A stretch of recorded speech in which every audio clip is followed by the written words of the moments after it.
iba diyan, 'di ba? Lalo of this habitat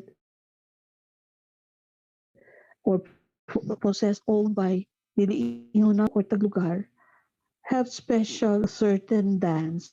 For instance, among the Tawi-Tawi, Bajau, no?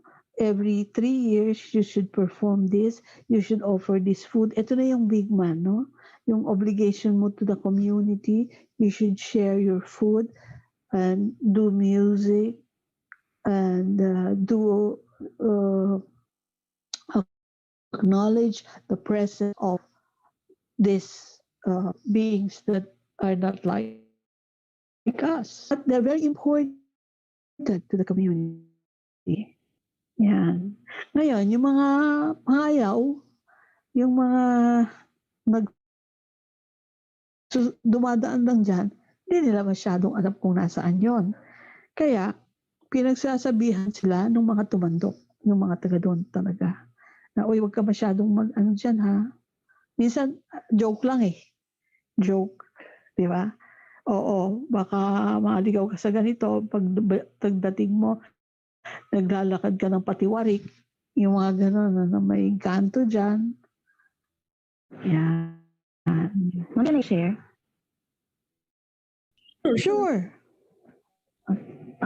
Common po kasi gamit namin siya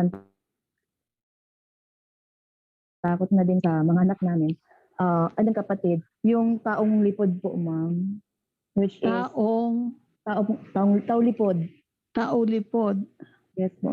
Okay. Sa Albay po, ganun po. Oo. 6 p.m. bawal ka nang lumabas. Kasi sabi ng magulang namin, matatamaan mo yung mga taong lipod. Which is, pag nagkasakit kayo para, siguro ma'am, yun po yung isa din sa, kahit ngayon ay dala-dala namin kasi effective talaga siya na pagpauwi din sa bata or pangtakot din po yung taong lipod. Oh, interesting. So parang you can enforce discipline by bringing in the... Yes po. Anong ibig sabihin ng lipod? Yung mga spirits po, ma'am, na hindi nakikita. Literally, what does lipod mean? Tago po, ma'am. Tago. Tago. Mga tago po. Lipod. Yes, interesting. Okay. So, mahalaga din yun. Hindi lang tayo. Kasi may kinalaman yan dun sa subsistence activities. Di ba? Yung annual cycle natin. May kinalaman yan. At may kinalaman din ka magpapatayo ng bahay. You know, you know yung village show you this, ha? And another, ma'am, po nila yung mga malalaki pong images ng mga tao lipod, mga tikbalang. And then pinaparade po nila. Kailan yan? Sa Albay po, ma'am. Yeah, really? Yes po. And para po ma-aware yung taga-Albay na dapat matanda gano'n. Kailan yung festival? Anong tawag sa festival na yan? Po, ma'am, yung basta po celebration po siya ng Albay po. Then, part po dyan, sineselebrate po yung mga hindi nakikita na nilalang, yung mga tao lipod po. Like, na-mention din po dito kanina yung sa Naik Cavite. So, doon, ma'am, pinaparade siya mga tao na may mga gano'n na paniniwala po yung matatanda. Kasi yung albularyo po talaga is very common po sa lugar po namin. And then, doon po sa ibang Oh, interesting. Kailan ginagawa itong festival na ito?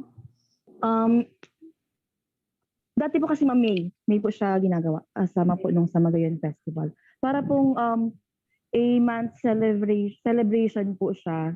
Then every municipality po nagre-represent po ng common na kung mga hindi nakikita na ang tawag nito, na mga spirito po dyan sa paligid. Oh. Oh, that's very interesting. Siguro may mga litrato kayo, ano? Yes po, ma'am. And then, talaga pong malalaki po yung pine-present po nila. Wow. Tignan niyo man lang sinasabi yan sa ano. It's a big cultural festival ba siya? Yung Magayon Festival po, ma'am, yes po. Pero po ito po kasi, ma'am, It's of a larger festival. yes po. Ano lang po ito, ma'am, siguro ko po, siguro po mga recent pa lang po siya. Mga 3 years pa lang po. Yes po.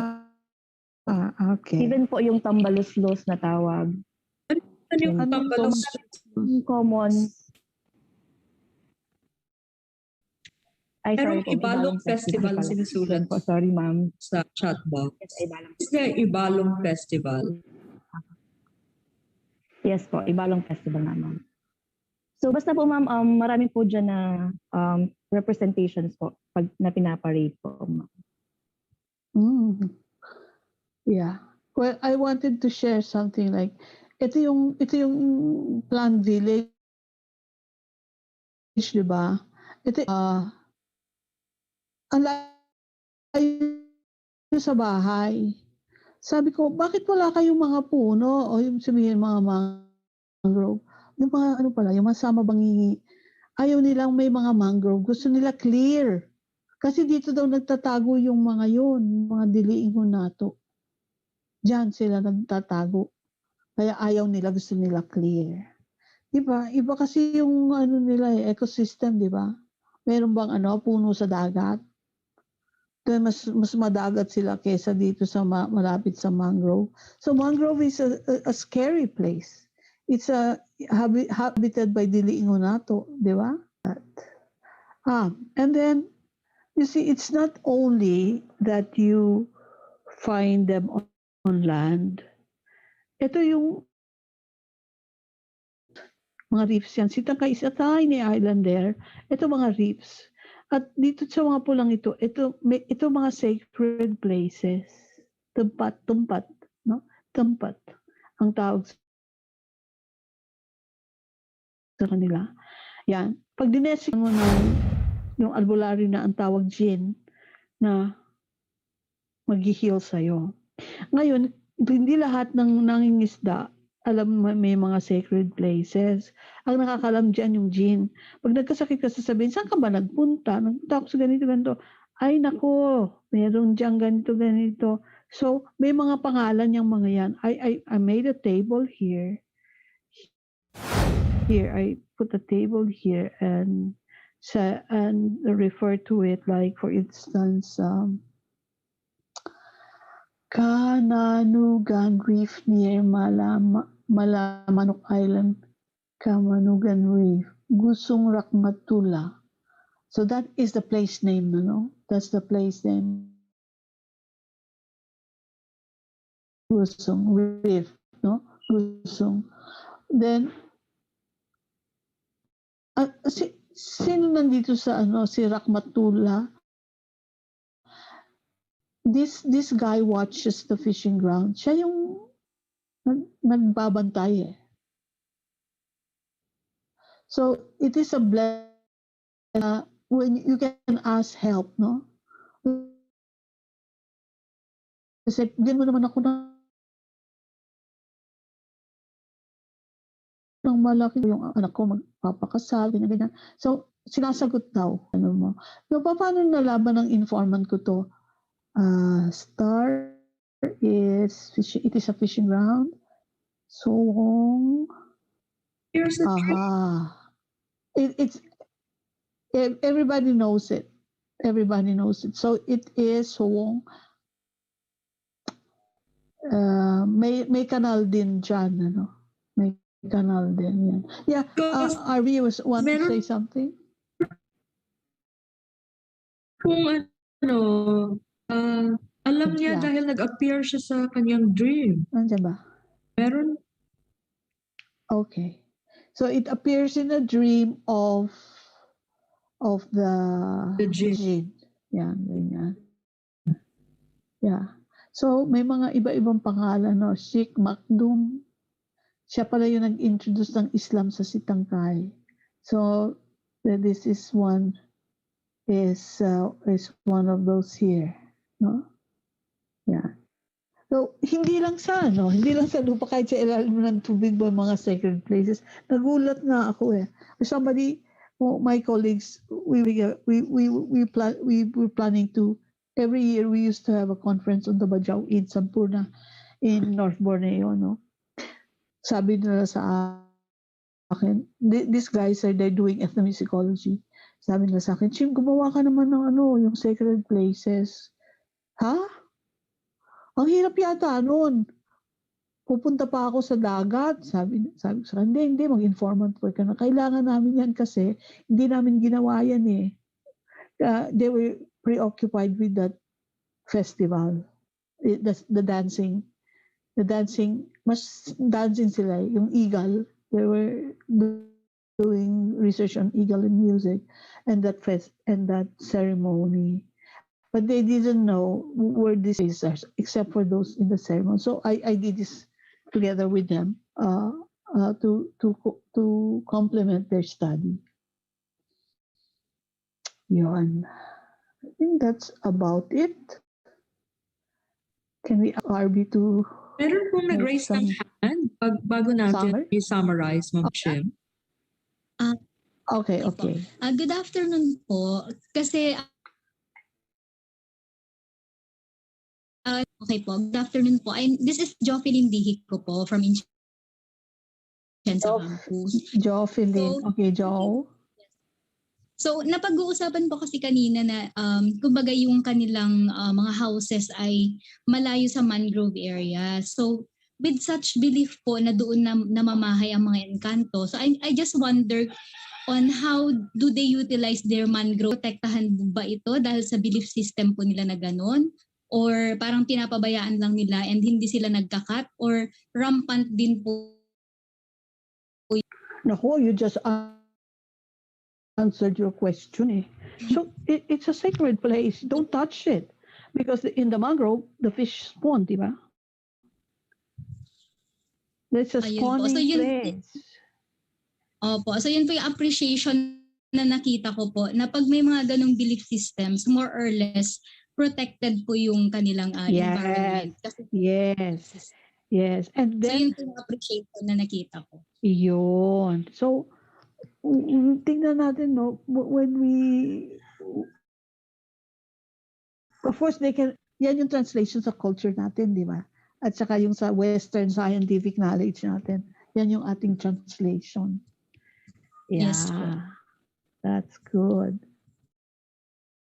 Kaya nga siguro, Ma'am Chim, I can add na parang natural environmentalists din yung ganitong klaseng paniniwala kasi it's conservation and preservation.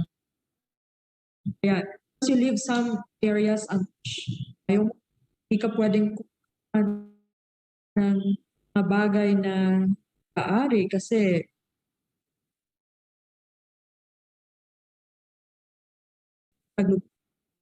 so the process nakaka-promote conservation and preservation ng isang lugar. Idagdag din kasi natin, Ma'am Chim, yung di ba ang dagat ay meron paniwala na mas maliit ang para mo sa lupa. Natin makikita na kaya nga ang fisher, isa sa mga protocol niya, bawal siyang mag-ingay. Kasi pag maingay siya, maidal mo, magising. And minsan kung bakit meron din sa usok, meron ding daga or katay ng manok, ismear mo ng blood yung. So all this related sa paniniwala na kasi merong mga paglugar, may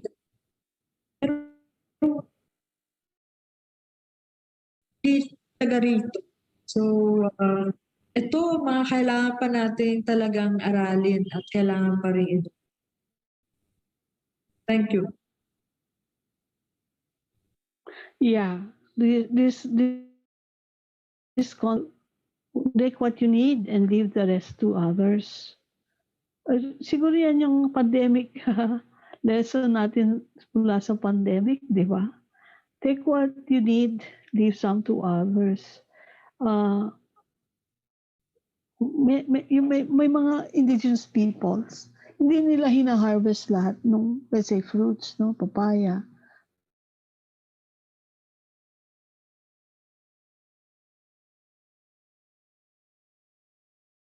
Hindi naman kailangan lahat yun eh. Lahat yun, di ba? So may time, ganito ko lang naintindihan yan eh.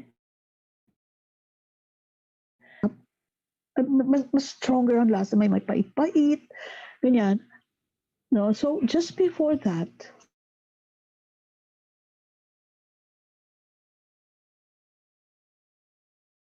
you stop harvesting because you're not for the birds anymore. Kasi iba na ang lasa nun.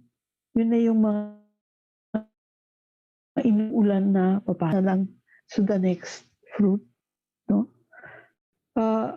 It takes a long time for us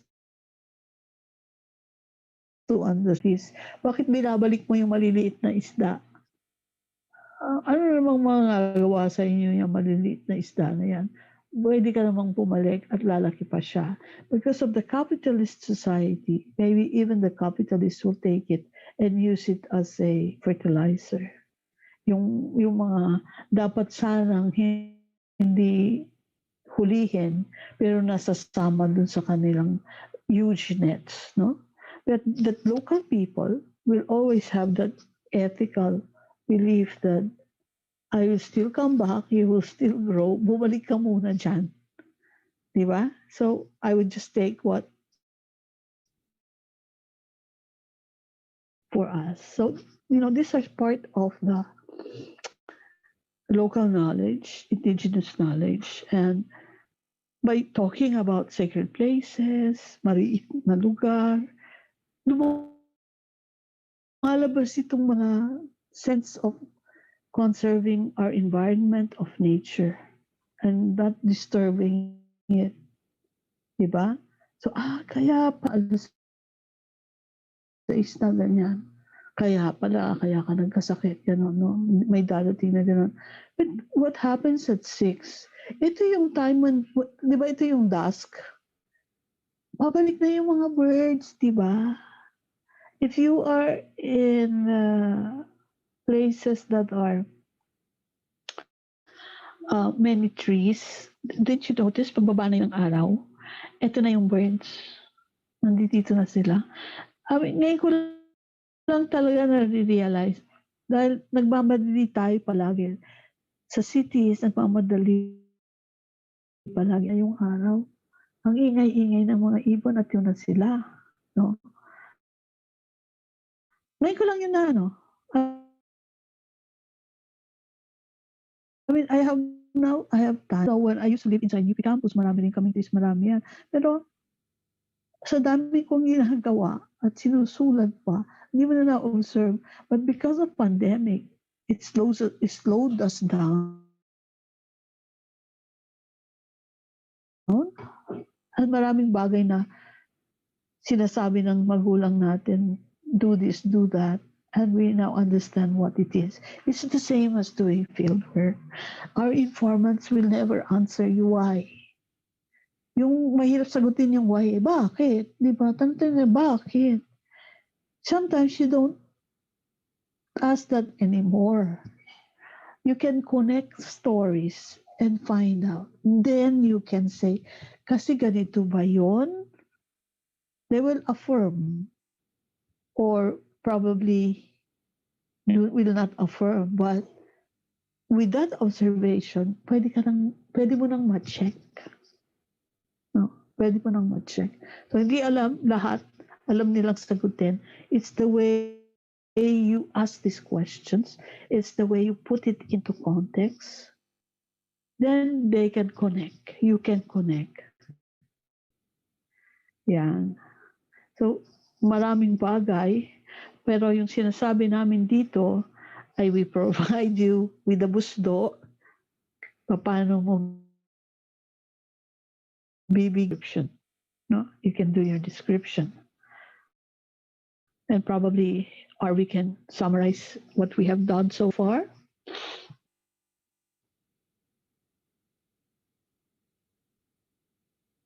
RV. Yes, Ma'am Again. Chip. So in writing culture, it's important that we have a recording and analysis. The recording can come in the form of interview, key inform.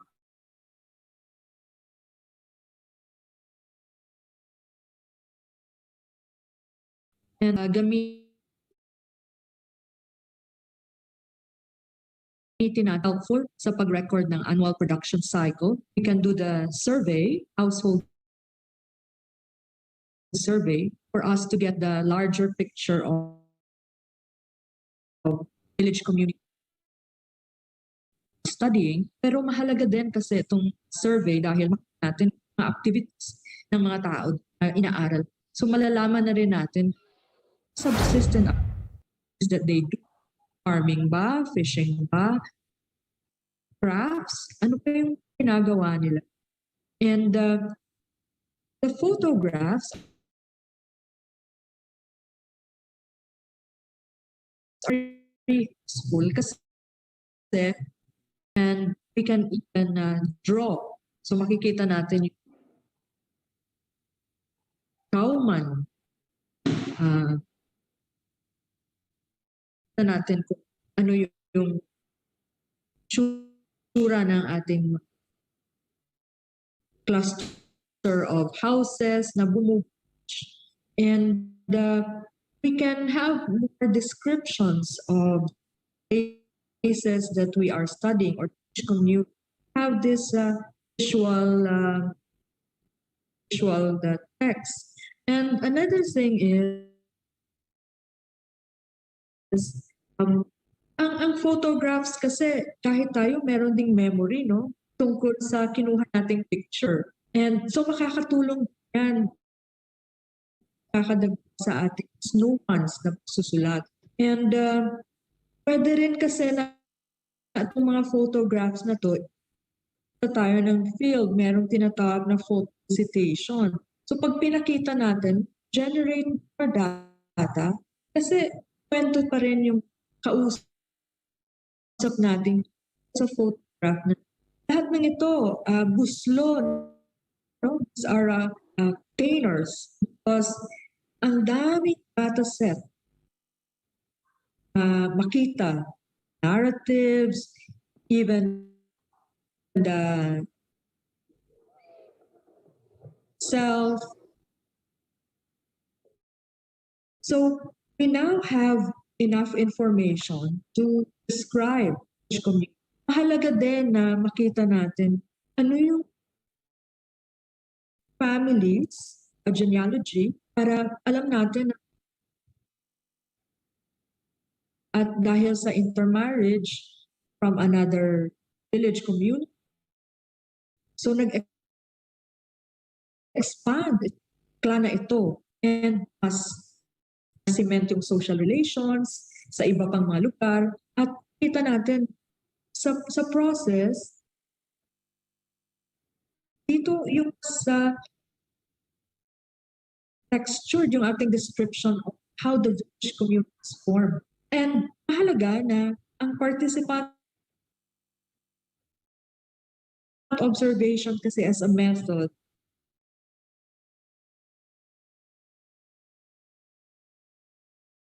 research ay kasama tayo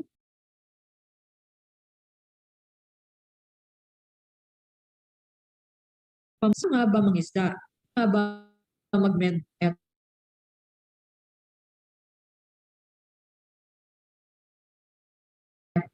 Yung bagong isda? Or kung ikaw man ay sa mga farming companies. Meron pa silang ritual na ginagawa? Saan? Ang isang pa at pwede na magtanim or ang mga ang presence natin sa community at direct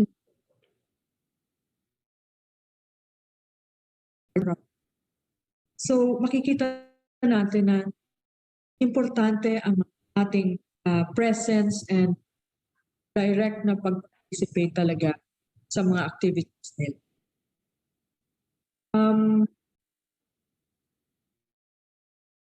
I think, so given all this, pwede na nating sabihin na meron tayong kailangang tingnan. Kasi if you have records, if you have all these data sets in order, you can come up with a good analysis. And so you can describe peoples, their customs, and these are what comprises their culture. And yeah, that the readings can dig deeper into how writing culture is actually done and is a process. Yes, Mom Jim, thank you. Okay, so can we go back to the groups? What you read the things that you rate it, and then you do your own field work or based on your knowledge, ba? Is it clear? Are we? Yes, Mom Jim. So halimbawa, no? Let's look at this halimbawa. No, let's go first to the groups. So do you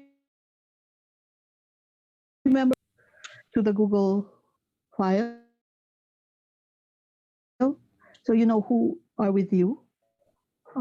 You can do the assignment together. It's a group assignment. It's not individual, no. It's a group assignment, and maybe you can discuss it together. Now, I want you to say maybe something like this. Can you make something like this in your community, a small community? I don't know if you can already go out or depende kung anong baka mas madali yung mga calendar because you can just ask, no? Itong what are the activities? You choose a barrio, a small one, no? You choose a barrio and you can probably do something like this. And what are its associated beliefs? You can do something like this, no? But most of all, I think what is important is defining the village community. No? So that survey, you can also do a survey. You can do a survey and describe that community. It should not be more than 5 pages, 1.5 spaces times Roman. So about 5 pages, no? Excluding the illustration. You use illustrations as much as possible. Klaro ba yun, Arvin?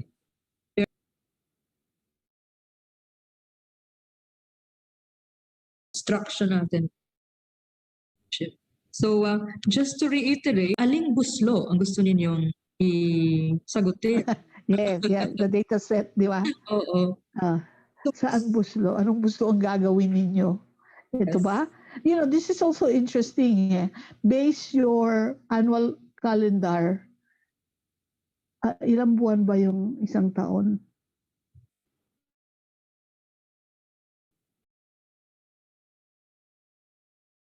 Lang the style. And this can also be the basis. Yan. Or you can do survey, a household survey. And come up with relations of people in the community. Yun. Pero Ma'am Shim, baka pwede tayong mag-suggest na sa Ibalong festival nila, yung mga, ano yung mga palipod na represent? Taong lipod. Taong lipod, oo. Kasi parang nga. hindi ko pa alam yan. Or baka kailangan nating Yeah. description. Saan sila nakatira? Ngayon, pinaparada na sila eh. Pero di ba, taong palipod sila? Oo. Maybe one group can work Nakatago. on. Yeah, a group can do that. Files ng photograph eh. Para meron Kasi tayo. That could be part of the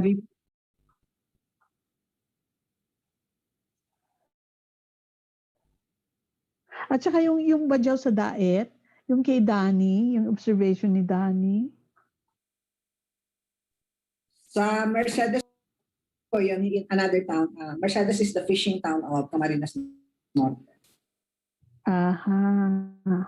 At meron din po sariling festival may mga festival din yung mga towns ng Camarines Norte. Yung Ibalon Festival mukhang mahirap itang yun. I-access ngayon. Kung merong knowledgeable of the festival, informant work. It doesn't have to be that field work. Diba?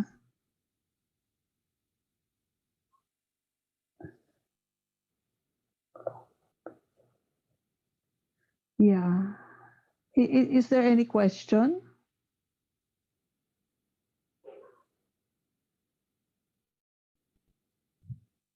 Yung idea ng kahimanwa.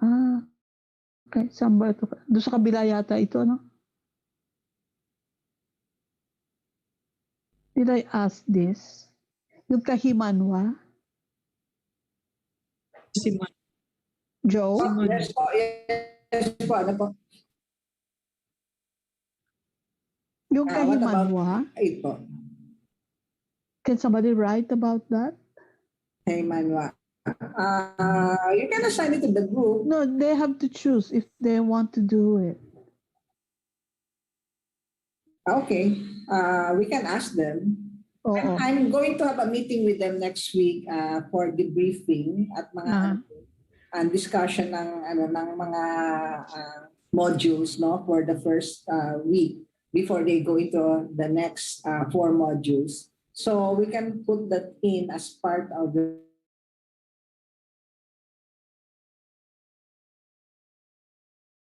discussion. Yung ano po, sa kanila instruction. You can probably send it to me and I'll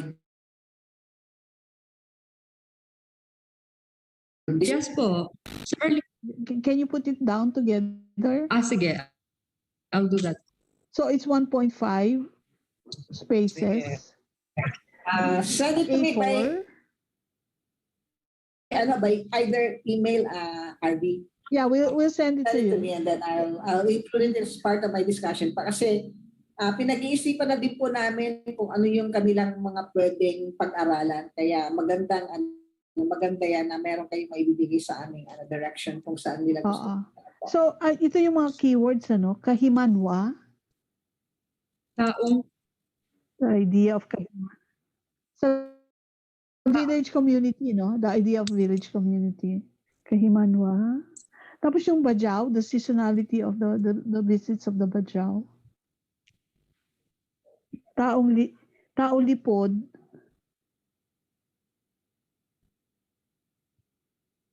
Yung in one of the Ibalong, part of the Ibalong, yung taong lipod, di ba? Yung pinaparada nila. sa festival yon. Hindi pala. Iba gayon pala yun. Sa Albay, di ba? Yung Magayon Albay. Festival, Tao Lipod. Oo. What else? Well, you can do annual cycle in one village, no? You study that. It's a good exercise.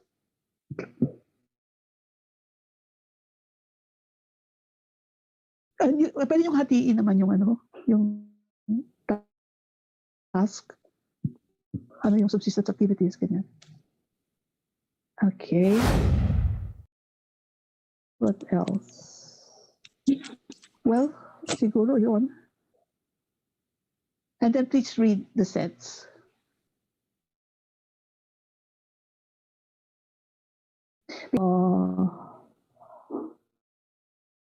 It can give you an inspiration on how to do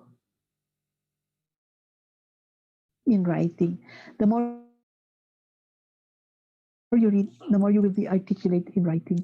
Jim, parang naisip ko lang, baka magandang pa ng parang list of flora ng isang Flora and lugar. Flora and fauna. Pwede, yeah. Baka pwedeng Inventory, yeah. inventory. Yeah. Parang ethnobotany. Yeah, and the uses. Lalong-lalo na baka meron siyang tema ng pandemic. Naisip ko eh. Yung Yeah. Camarines Norte po, may Pinyahan Festival kami. So ibig sabihin that's part of the agricultural Marami kayong pinya. Nasa amin po yung yung maliliit na pinya, yung foremost okay. Ang pinya na and we sa university or CNSC, we have the Queen Pineapple Mm-hmm.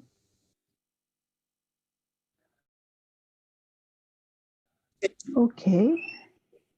Well, that's just about it. Joe, do you have some questions or the participants?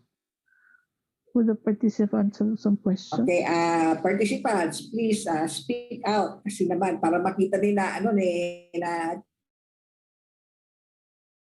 Jim and RB, nagising kayo lahat. Pakita kayo. Ma'am, question lang po. Ma'am Lavoy-Celine de la Cruz po. Bali po ma'am, ito pong sets na binigay po sa Module 4. Separate pa po ito. Magiging guide din po namin siya. So, say for example po itong trade and patronage of ati material and then between the veneration and prejudice po. Say for example ma'am, kami po sa set 5. Mamimili po ba kami dito ma'am or ito pong dalawa yung babasahin namin? Sa inyo lahat yun. Okay po ma'am, thank you po. Then separate din po ma'am yung task which is we will consider po the village community, annual production cycle, analysis or writing culture, and ano pa yun ma'am? Mamimili lang po kami dun ma'am sa binigay niyo po. Ano po? Tama po ma'am? Sorry, choppy yung narinig mo yun, RV? Choppy sa akin. Laverly, yung binigay nilang sets, di ba? Pumili kayo kung alin yung pupunin ninyo. Merong assigned. Yes po. Meron kayo shows kung Yes po. sa grupo kayo. And then there were people who didn't choose anything and therefore those are the people we assign to the different groups na kulat pa yung pumili. So now you go to those sets, you're supposed to read all the readings there and be able to discuss with each other kung ano yung inyong mga observations dun sa article na yon. And then listening to Chim here, you should be able to relate that yung mga readings kasi nire-relate nila ito yung input, no? Ganyan yung kasi ito yung tinatawag nating adult pedagogy ng UP, no? Na you assimilate it and then discuss among yourselves and then do the assignment. So, ganun yung natin yung process natin. Yes, and I didn't explain it na yung part of that directed learning, independent learning, and the application of the learning. So, yung pagpunta natin sa village and looking at the flora and fauna festivals, that would be the application. Pag natin i-apply yung sinabi ni Doc Chim. Doc Chim is one of the best anthropologists dito sa Pilipinas. Swerte tayo, nakuha natin siya at nag-volunteer siya sa atin. She's a full professor sa UP. At isa siya sa pinakamagagaling na sumulat sa mga anthropologists natin. Kita mo naman, sa sobrang dami ng mga sinulat niya. Yes, diba? ma'am. Umaapaw. Yung sa set 5 Kaya po, nga, yes. oo. Po, si So ma'am po yung I want you all to learn from one of the best anthropologists perhaps of the country, no? Na habang sumasali siya sa atin, Yes no? po. And I feel very lucky na Doc Chim volunteered. She was actually the first one to volunteer for this doing ethnography seminar workshop, and she was also the first one to call for the meeting so that all persons would be able to know kung ano yung gagawin natin. Oh, a lot to Doc Chin. Okay. Yes, So ito yung process. Pay attention doon sa kanyang mga pinagsasabi. Read the different sets. Pag nandun ka na sa isang set na yun, concentrate on the set na binigay sa inyo at pinili niyo. Thank you. Yung kaset ko po kasi ma'am, pagdating po dun sa naibigay po dyan ni Doc Shin po, naging iba po yung sets namin. Kaya po, natanong ko po kasi po, from set 5 po yung napili ko kasi yun na po yung nabasa ko. Naging po akong set 6. Kaya po, naitanong ko ma'am kasi po, yung sa groupings po syempre, pag kasi Doc Chin ganito, binigyan sila ng 3 choices yata, tapos pag hindi sila pumasok doon sa first choice, nilalagay sila doon sa second choice. Kasi nga dinidistribute yung kanilang response sa Google Form. So now, my dear people of CNSC, you now have the freedom to choose the set you have. Okay. And what is, it's always that we are happy in the things that we're doing. Yun naman ang ano doon yun yung standard dapat siguro na hindi tayo pinipilit. Nandito tayo kasi gusto nating matuto, gusto nating magkaroon ng alam na bago. At saka, gagawin ko to kasi gusto kong gawin ito Happy ako dito. Diba? Kasi kung ayaw mo naman, I have to tell you honestly, oras na, yung kinship chart, hate na hate ko yun. Nung undergrad ako, hate ko yun. Nung nasa graduate school ako, ang dami ko palang makikita rito. Marami pala itong sekreto, maraming information na makukuha mo. But I really hated it. Pag mga kinship chart na, wala akong pakialam dyan. But you see, as you grow older, you mature and appreciate new things. So, interesting yung kinship chart, yung pagkakamag-anakan in a village community. Makita mo kung old yung village community, kung magkakamag-anak sila lahat. Yan. Anyway. Hi. Okay. Siguro napatulog namin kayo ni RV, Parehong boses namin ay bedroom. Pagtuno, panghele. I think that's it, Joe. Thank you very much. You're Okay. Joe, you're unmuted. I was about to call Ma'am Grace, but she's here already. So, sige po. Okay po. Thank you very much, Doc Chim and Doc Harvey, for that very comprehensive discussion. Actually, we're about to end the seminar, but the collaboration among our faculty researchers is just starting. All right, so allow me now. We don't have question anymore from the chat box po. So we will proceed with, actually po, I do not know if you noticed po, sa ating mga speakers, we have we have suffered from intermittent power supply. Kanina pa po, nawawalan kami ng connection. But anyway, we were able to make it. So at this point, we'll be having the awarding of certificate to our two resource speaker for this afternoon. Allow me to read the citation. Certificate of commendation is awarded to Dr. Maria R.B. Banez in grateful recognition of her distinguished and invaluable service rendered as resource person during the Doing Ethnography Seminar Workshop held on July 15-16, 2021, thereby contributing immeasurably to the prestige and success of the event. Given the 16th day of July 2021, signed Director, Verity Bernal Seso 3, OIC President, Director CHED Region 5. Same certificate is awarded to Dr. Cynthia Sayas. All right. Thank you very much, Doc Chim and Doc Arby, again from CNSC. So let's check.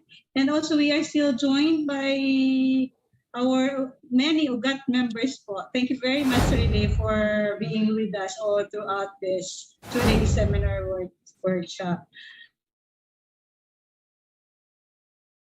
May I video for documentation, please?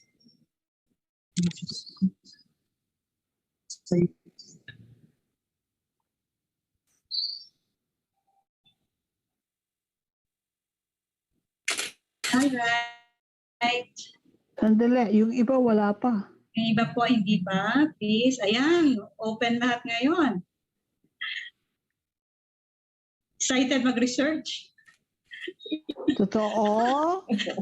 Excited po sila, ma'am. Excited mag-research. Ang dami po dyan nahirapan sa connection. Pawala-wala. Alright. Now, 1, 2, 3. Ganda na mga smile. Next po. Dalawa lang naman pala. 1, 2. May ilan pong hindi naka-open. 1, 2, 3. Alright. So that's it. Wala na pong question. Although may question po si, ano pa. Wala naman na pong Mga chat. question. Okay. Okay. The evaluation forms, the link to the evaluation form, please click before you leave the session. Again, my heartfelt thanks to Dr. Chim and RV for being the resource persons for this session. It's very, very rare that you see anthropologists really presenting their work.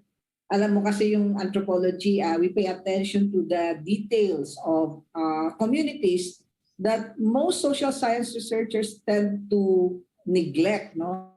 Yung mga annual cycles ng mga communities, no? I was a development worker before I became an academic, so I have seen annual cycles, especially in Tayabas, no, sa Quezon. Nakita ko yun na may mga annual cycles talaga yung mga community. And if it's a farming community, ang pinaka-popular yung San Isidro Festival ng Lukban sa Tayabas, no? Makikita niyo may mga festival sila sa May. So, I want you to take a look. Remember na bawat bayan dito sa Camarines Norte, meron tayong ganun. May ipinagdiriwang ang bayan. And that is always related to the economic, the center of economic history ng isang bayan. Kaya ang Mercedes sigurado definitely may mga may mga fishing festivals yan kasi nandun sila sa malapit sa dagat, no? And at the same time, yung daet nga, yung pinya, yung labo, ganun din, meron big festival ang labo. So, researchers, this is your time to think of those things, yung festivals. And we will be meeting next week. I will be announcing the day and time of the meeting. And we will be talking about this more in-depth. Yung mga sinadjust ni si Doc Chim, ipapadala niya sa akin yung lahat ng binanggit niya at na possible topics for research, and then we'll talk about it next week. Again, maraming salamat RV, Doc Chim, and all the other UGAT members who are present. You are still present dito sa ating meeting na to sa Zoom webinar. Maraming salamat po. Taos-puso po nagpapasalamat ang CNSC and soon to be University of Thank you all. All the best. Thank you. Once again, thank you po, UGAT, the Anthropological Association of the Philippines. So thank you so much. And of course, to all our participants, thank you so much. Keep safe, everyone. Thank you. Thank you. Bye. Bye-bye.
Do you want to save time, money, resources? Do you want to achieve efficiency, accuracy, timeliness in the implementation of your programs, projects?